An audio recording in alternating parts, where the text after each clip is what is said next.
Bismillahir Rahmanir Rahim. Assalamu alaikum. So, in this lesson, inshallah, we'll be analyzing the poem The Tiger from Songs of Experience. So, the tiger actually consists entirely of questions about the nature of God and creation, particularly whether the same God that created vulnerable beings like the lamb could also have made the fearsome tiger. So, the tiger becomes a symbol for one of religion's most difficult questions. Kya, why does God allow evil to exist? So, at the same time, however, the poem is an expression of marvel and wonder at the tiger and its fearsome power, and by extension, the power of both nature and God. So, if tiger is powerful, so this means the creator of that tiger is also powerful. Okay, so let us now go into the in-depth analysis line by line. Tiger, tiger, burning bright in the forest of the night, what immortal hand or eye could frame thy fearful symmetry? Okay, so the first stanza introduces the main questions of the poem. Who created the tiger, how it was created, and why it was created. In the lamb, the speaker easily says that God made the lamb because it represents innocence, joy, and love. But the tiger is very different. It is powerful and dangerous. So, although the poem suggests that God also created the tiger, its violent nature makes it harder for people to understand why God would create such a creature. The poem mainly explores this mystery and tries to think about possible answers. So, the poem begins by repeating the word tiger, which shows that the tiger is the main focus. Like the lamb, the tiger directly speaks to the tiger throughout. यानी कि in the poem The Lamb, the way अपना over here in this poem the tiger अपना that tiger is tiger is spoken about throughout the poem. Okay. मतलब समझ में आ रही है ना यानी कि tiger is not speaking but the poet the speaker is throughout speaking to the tiger so the poem expresses both fear and wonder about tiger's existence the phrase burning bright अपना it creates a strong image of the tiger glowing in the dark forests of the night, okay, which is both beautiful and frightening also. So, the mysterious setting suggests that creation, whether human or divine, is complex and not fully understood. In lines 3 and 4, the speaker focuses on the act of creation. The tiger seems too perfect and powerful to have been created by chance. So it must have been made by some immortal being. However, the poem is not just about the tiger, it is really asking why God created both good and frightening things in the world. For example, why do humans have the ability to do harm to each other?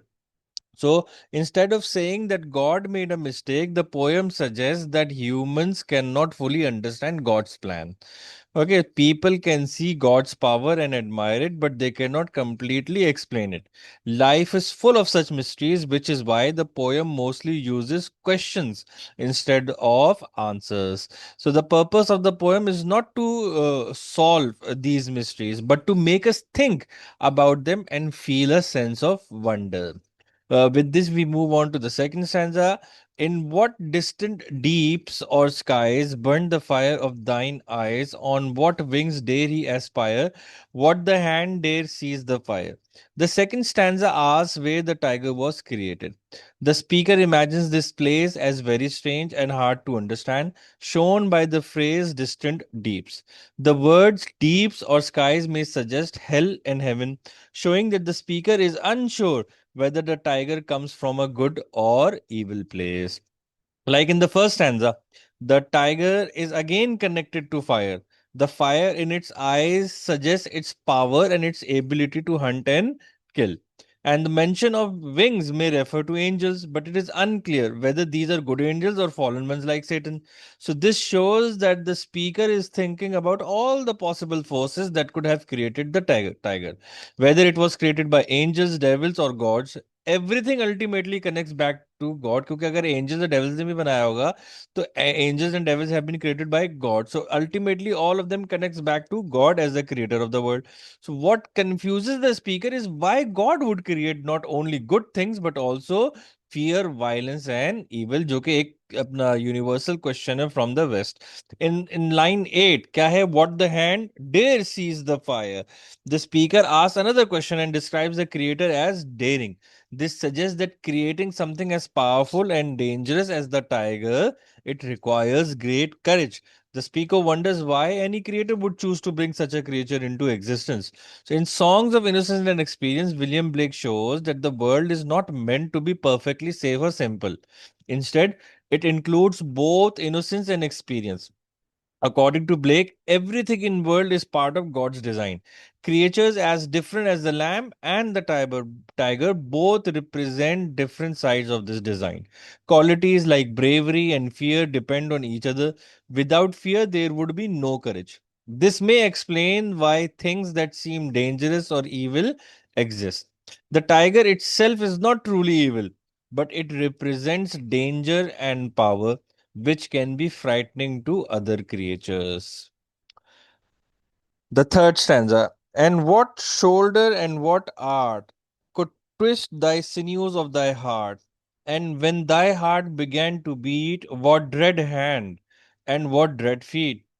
This third stanza continues the poem's pattern of asking questions. Here, the speaker thinks about how the tiger was created and imagines how strong and skilled the creator must be. The tiger is so powerful and frightening that only an even more powerful and frightening being could have created it. So, most of the stanza focuses on physical strength.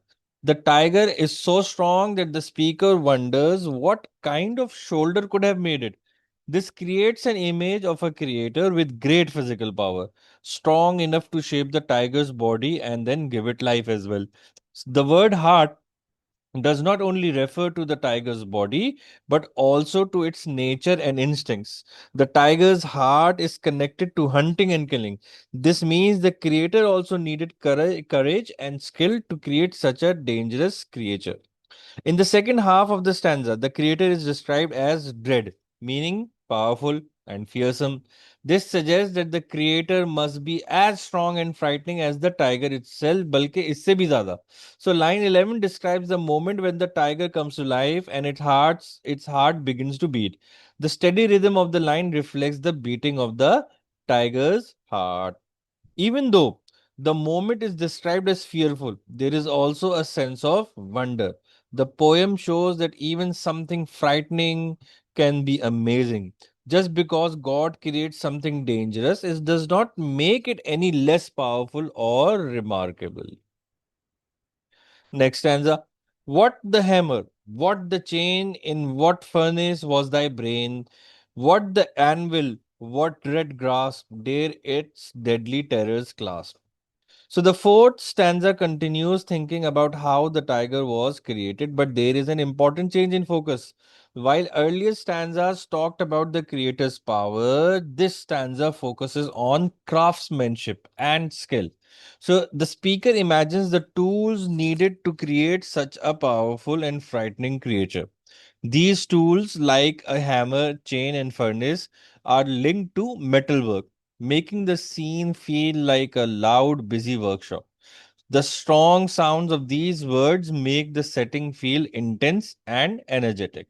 This may relate to industrial revolution, a time when factories and machines were common, especially in places like London. William Blake may have been influenced by this environment as he saw how industrialization was changing society and distancing people from nature. Still, these images also show the creator's great power and skill. The word furnace suggests extreme heat, which could also connect to the idea of hell. It feels as if Tiger was created under intense pressure and fire, making it even more powerful and frightening. The speaker is amazed that any creator could make something so dangerous. The idea of being daring appears again, suggesting that the creator is not only powerful but also bold enough to create something so deadly. The speaker wonders whether God would truly choose to create such a creature. In Songs of Innocence and Experience, Blake often shows opposite ideas together. Here, fear and bravery are connected. Without fear, bravery would not exist. This suggests that frightening things may exist so that courage can also exist. In this way, the stanza may be offering a possible answer to why evil exists in the world. With this, we move on to the second last stanza of the poem.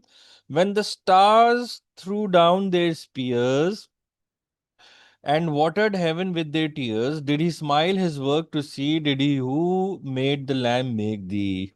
So the fifth stanza is the poem's most ambiguous section. Though Blake was a devout Christian, he had his own very distinctive ideas about religion. The most likely intention behind lines 17 and 18 is, yani ki the first two lines of the fifth stanza, is that they are reference to the rebellion of angels led by Satan against God. So Blake was heavily influenced by the poet John Milton, and there is certainly some overlap here with Milton's Paradise Lost. In Paradise Lost, the rebellious angels admit defeat in the face of God's awesome power. They throw down their spears.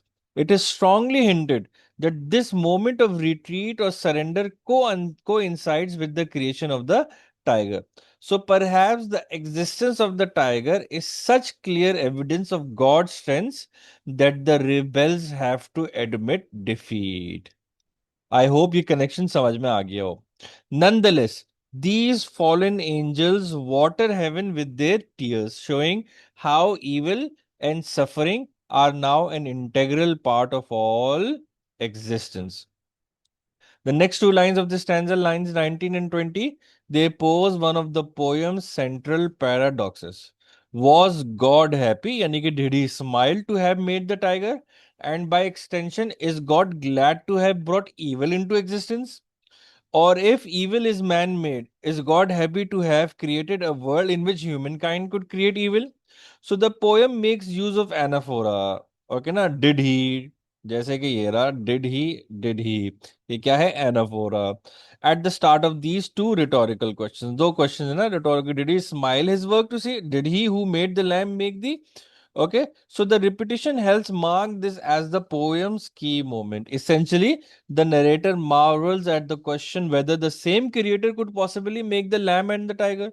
They are such different creatures that if a single creator did make them both, then it is very hard to understand that creator's motivations.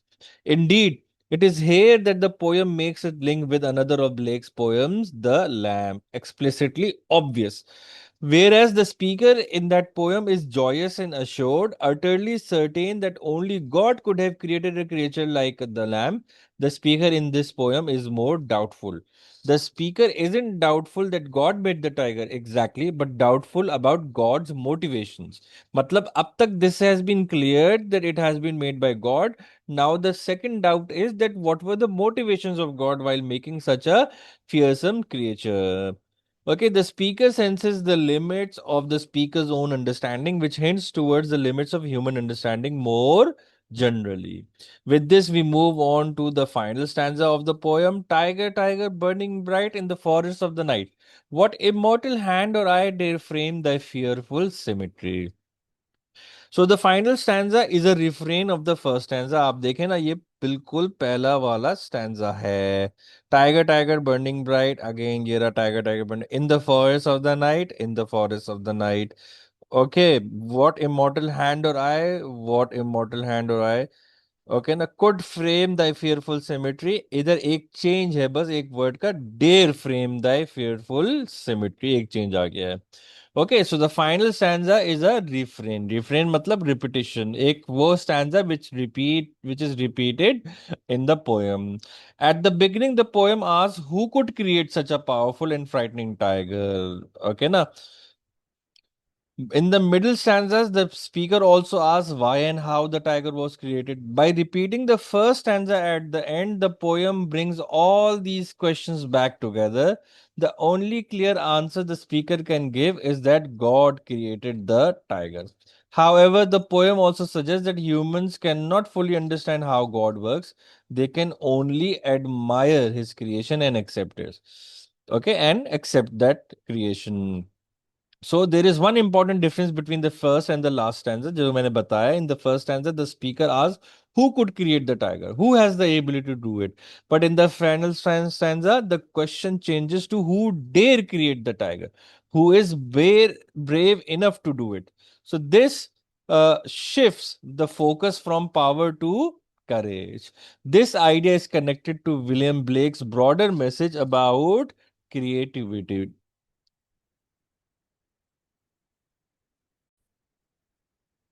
To create something powerful, a creator must also be bold and take risks. Blake himself was very bold in his ideas and was often misunderstood in his time. Okay, so the use of the word dare shows that creating something frightening like the tiger requires courage. In Songs of Innocence and of Experience, Blake shows that life includes both good and bad experiences. The world is not meant to be perfectly safe. Fear exists so that bravery can exist too. The tiger represents not only danger but also the mysterious side of God that humans cannot fully understand. So the poem suggests that instead of trying to explain everything, people should explore life and its experiences, even the frightening ones, with courage. With this, we move on to the themes that are present in this poem. The first theme is the existence of evil. So, the tiger explores the problem of evil in God's creation. The speaker is amazed by the tiger's beauty and power, but questions how a loving God could create something so fearful and dangerous, especially when compared to the gentle lamb. The poem raises many questions but gives no clear answers. It suggests that both good and evil, like the tiger and the lamb, may be the necessary parts of the world.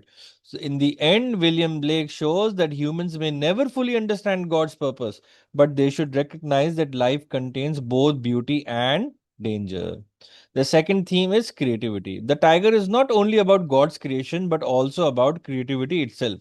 It shows that creating something powerful and beautiful requires skill, effort, imagination, and courage. The poem suggests that true art must include both beauty and danger to feel real and complete. William Blake also presents imagination as a kind of fire, a strong risk but risky force. To create something meaningful, a person must be brave enough to use this creative power, even though it can be challenging or misunderstood. With this, we move on to the themes that the symbols that are present. The first symbol is the tiger himself. Itself, the tiger presents the tiger as another side of God's nature. While the lamb represents God's love and gentleness, the tiger represents his power, violence, and mystery. The poem suggests that even if God created everything, humans cannot fully understand why. The world contains suffering and fear. क्या बता रही है poem that even if God created everything, humans को नहीं समझ में आएगी. Humans cannot fully understand why the world contains suffering and fear. The tiger therefore symbolizes the unknown and frightening aspects of God and life. The second symbol is fire. The tiger uses fire to represent several ideas. It shows that the tiger as dangerous and powerful, but also links fire to imagination and creativity, suggesting that creating something such as tiger requires bravery and effort. Fire may also symbolize hell or evil, possibly connected to Satan. Yet the poem suggests that even these darker forces are part of larger divine plan. Overall, fire represents both destruction and creative power. The next symbol is industrial tools. The tiger uses industrial tools like the hammer, chain, furnace, and anvil to show that creation requires not just skill, but also strength, effort, and bravery. These tools also suggest the Industrial Revolution, hinting at a connection between creation and possible destruction or evil. Overall, The stanza shows that creativity, danger, and power are closely linked. With this, we move on to the literary devices that are present in this poem. पहला तो क्या है alliteration. Okay, so alliteration occurs frequently throughout the poem, usually as a way of representing the poem's events and settings through sound. For example, in line 1, and it is repeated in line 21 in the refrain, the repeated B sound of burning bright, okay, now makes the phrase more colorful and vivid. That is, the close repetition of the sound creates a kind of intensity that is meant to conjure the intense bright light emitted by a fire. The effect is both auditory and visual. In line 4 and again in line 24, F sound repeats in frame and fearful. Here, the narrator is expressing a cautious sense of awe at the abilities and powers of whoever created the tiger. The use of frame relates to artistry and craftsmanship, and the deliberate placement of the alliteration creates a sense of skill and attention to detail. In other words, the creation of the tiger, though difficult to understand, is undoubtedly deliberate. Line 5 uses two D sounds in distant deeps, okay, to create a sense of depth that perhaps relates to the idea of hell as an underground place. The following stanzas describe the tiger being created in an atmosphere of high pressure and heat, and the use of alliteration here helps to foreshadow that atmosphere. Later, line 11's alliteration brings the idea of heart beating with the two B sounds in began and beat, creating a pulsating rhythmic sound. The alliteration of line 16 links daringness and deadliness together to conceptually and also recoils the D sound in line 5. The instance of alliteration underscores a key part of poem's argument. Humans should not reject the tiger outright as a fearsome creature, but rather appreciate the bravery of the creator for bringing it into being. Next literary device is apostrophe. Apostrophe किसे कहते हैं? Addressing someone. So the speaker addresses the tiger using apostrophe throughout the poem. It has an interesting effect because it brings the reader near the tiger. Addressing the tiger directly means that the poem is constantly acknowledging its existence. In a way, then, the tiger is a kind of threat stalking through the poem's lines. It never quite appears, but its presence is very real and a source of awe, wonder, and fear for the speaker.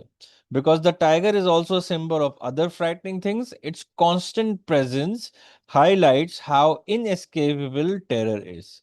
The poem suggests that being alive always comes with a degree of fear, no matter how far away frightening thing may be.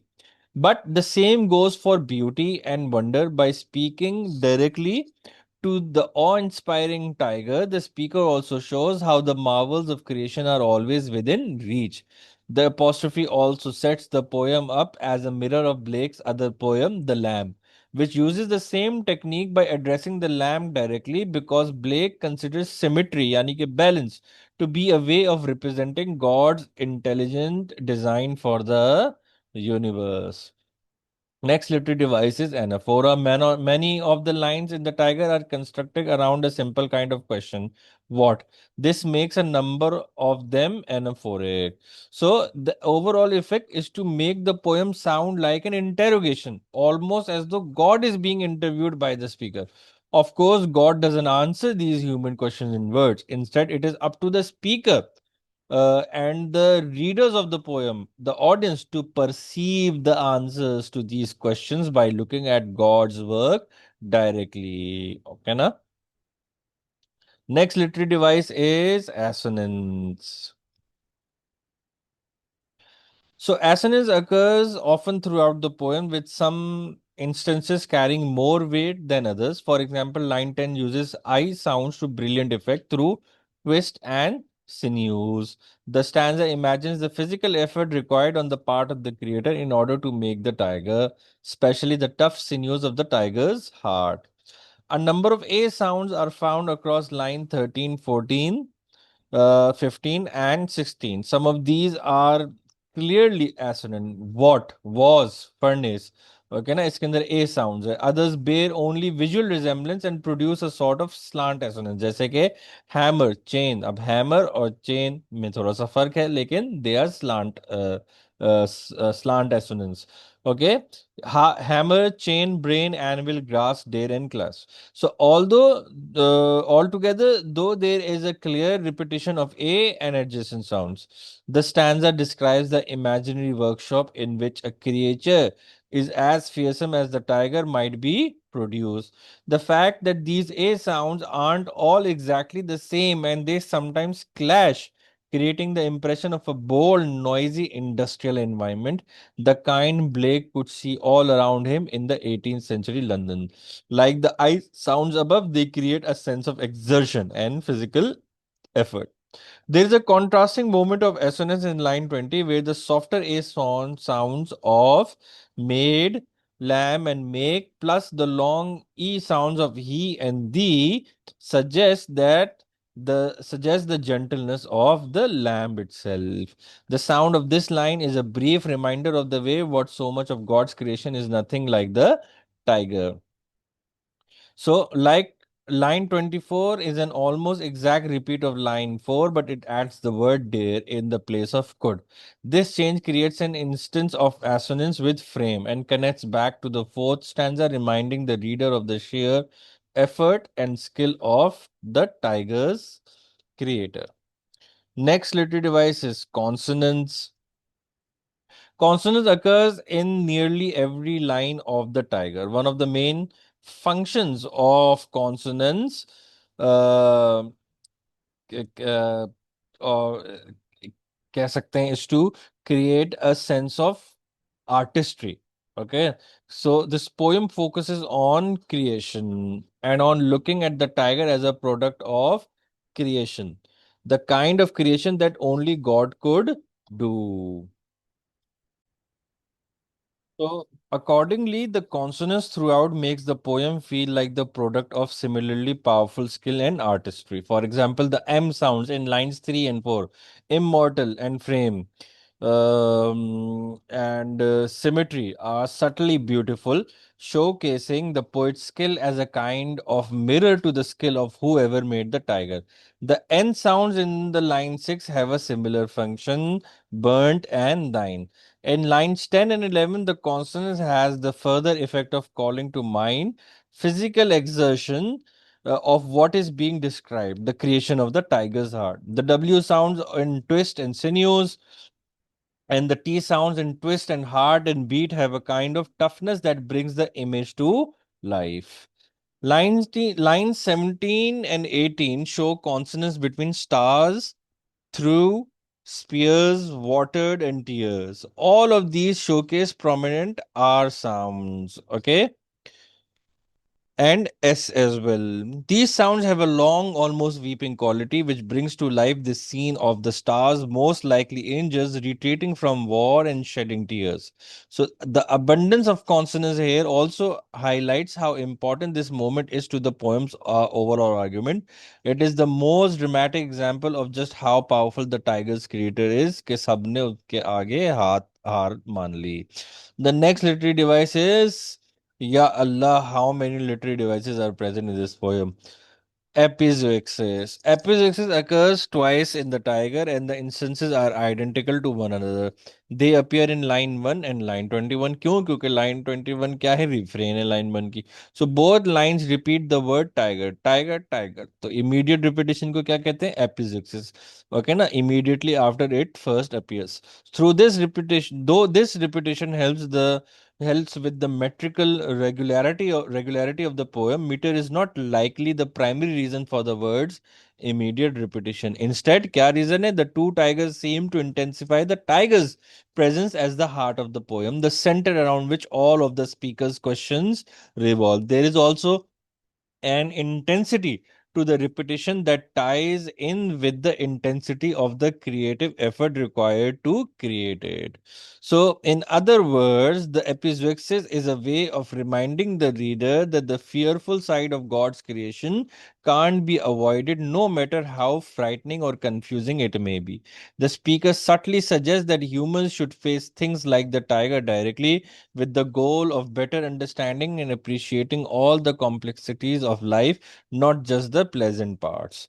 Next literary device is the end stop line. The Tiger is a heavily end stop poem. The Tiger is about the expression of doubt and mystery as the narrator considers whether it's possible that the same God created both the lamb and tiger. In order to better express this doubt, the poem consists entirely of questions, and the end stops, which mostly use question marks, make the poem feel like a kind of interview in which the interviewee is not present. Even when the punctuation at the end of the line isn't a question mark, the lines are still questions. With this, we move on to rhetorical question. The Tiger is full of rhetorical questions. In fact, the poem's 24 lines contain no fewer than 14 rhetorical questions. So, the rhetorical questions bring the speaker's inquisitiveness to life. However, the point isn't necessary that these questions are unanswerable. Instead, the poem seems to suggest that the answers are contained within the world itself, but that they may lie beyond the reaches of human understanding. Indeed, the poem ends on a question, leaving its core concerns appropriately unresolved. Next literary device is personification. Personification in line 17, when the stars are said to relinquish their weapons and to cry tears that water heaven. This is one of the poem's most famously ambiguous lines, but it may relate to the battle between some of God's angels and God himself, which resulted in Satan being banished from heaven. Here, the personification creates a sense of heightened, almost theatrical drama that feeds the tense and a threatening atmosphere surrounding the tiger's existence. Next literary device is paradox.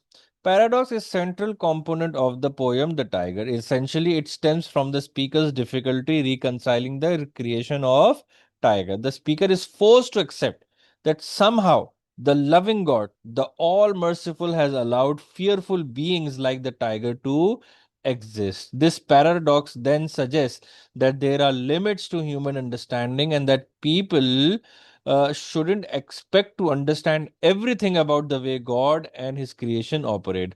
Instead, they should respect and worship God's work, including the tiger.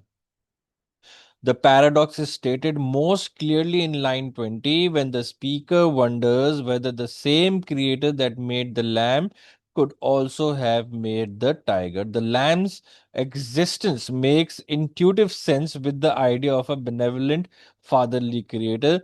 It is vulnerable, receptive to love, and wants to live joyfully without harming other creatures. The tiger, however, is independent, fearsome, and an expert killer. The speaker sees the existence of these two creatures as inherently paradoxical and contradictory. Next literary device is the use of refrain. सही है जी. So there is one refrain in the Tiger. The final stanza is almost exact replica of the first stanza. The use of refrain creates a symmetry to the poem, which is integral to its discussion of the tiger's creation. The tiger is, in a sense, the product of artistry, skill, and imagination. Its aesthetic beauty, its symmetry reflects this careful design, and the poem's own use of symmetry brings its perfect form to life. Additionally, the refrain allows for one subtle but key difference between the poem's start and its end. In the final stanza, it is no longer about who could create the tiger, but rather about who has the ability to create something so fearsome, to who has the bravery to do so. Okay.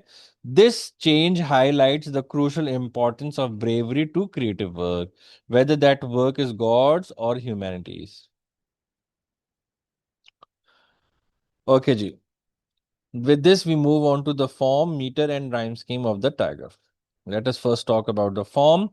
The Tiger has six stanzas of four lines each. The first and the last stanza are almost the same, but one word changes from could to dare. This shows that God was not only able to create the tiger, but also brave enough to choose to create it, bringing fear and danger into the world. This similarity between the first and the last stanzas creates a sense of symmetry, just like the balanced design of the tiger showing the poet's skill. The whole poem is made up of questions which highlights its sense of mystery and doubt, as the speaker cannot fully understand God's purpose but still recognize his power. Meter की बात कर लेते हैं भाई. Although the meter of the poem sounds simple, it is actually quite complicated. It mostly feels like a trochaic rhythm. Trochaic क्या होता है? A stress syllable followed by an unstressed one. यानी कि stress unstress. iambic क्या होता है? Unstressed stress. तो iambic का opposite क्या है? Trochaic. But it is not perfectly regular because the lines do not end with an unstressed syllable. For example, if the first line were fully regular, it would be tiger, tiger burning brightly, because the last word is bright. समझ में आई? तो अगर उसको regular होना है, exactly trochaic होना है, तो फिर तो यहाँ पे ब्राइटली होना जरूरी था ना. Without brightly it could not have become a trochaic. Okay, so but in the actual poem, the last unstressed syllable is missing. ये वाला syllable तो missing है. This is called a catalectic line. Catalectic line. Okay, now meaning the line is incomplete at the end. This missing syllable creates a sense of tension and pressure, which matches the intense and powerful image of the tiger. However, not all lines follow this pattern. Some lines, like lines 4, 10, 11, 18, and 24, use an iambic rhythm, an unstressed syllable, followed by a stressment. For example, and when thy heart began to be, देखो unstressed stress, unstressed stress है, unstressed stress है ये. Okay, now this line sounds very regular and steady, almost like a heartbeat. Overall, instead of focusing too much on technical terms, what matters most is how the rhythm feels. It is energetic and forceful, helping to pull the reader into the poem and making the imagery and ideas more powerful. The last, not the least, is the rhyme scheme. The tiger is written in rhyming couplets throughout using the form double A, double B. Each stanza has its own pair of rhymes following that same scheme. This steady rhyme pattern gives the poem a sense of forward propulsion. Okay, anything else would probably make the poem feel too disrupted, given that it already consists of abrupt rhetorical questions.